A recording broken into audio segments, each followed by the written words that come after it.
Well, I was going through Find Peace again last night because it has been about a year since we released it, and I was just struck by a lot of these stories and your seven elements, which we're gonna talk about Yeah. now.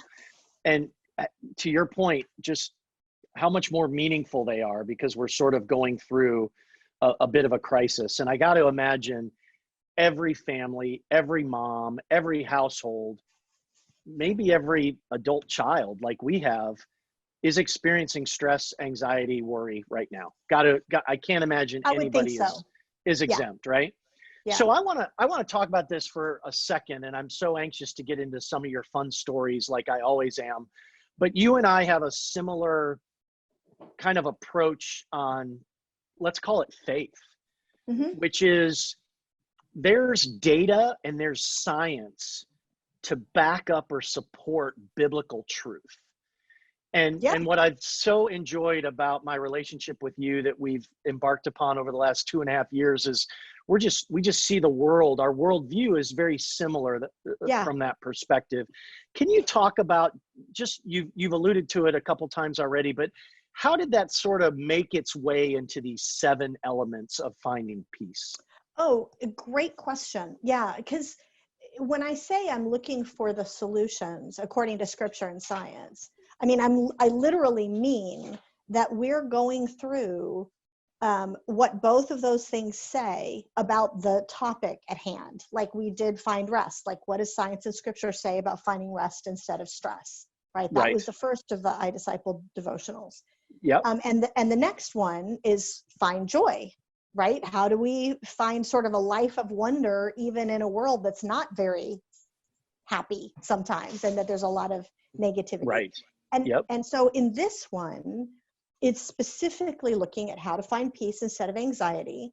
And so the data-driven piece of this is looking at what all the studies say.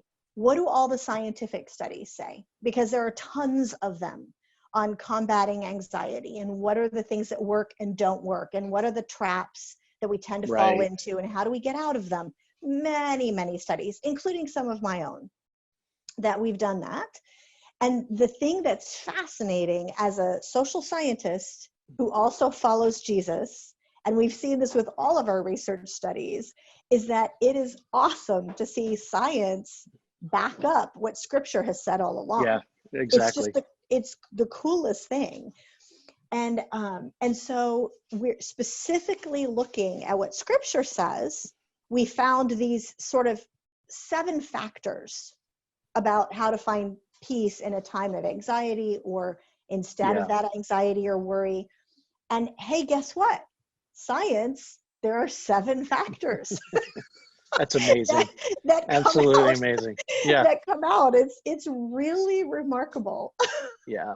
It is. Well, it's having obviously experienced this with you with Find Rest to start. I think there were 8 elements Yeah. in the Find Rest product. Now we've got these 7 elements in Find Peace. It is really it's both grounding, it's immensely sort of grounding because it's so rich and it's so true.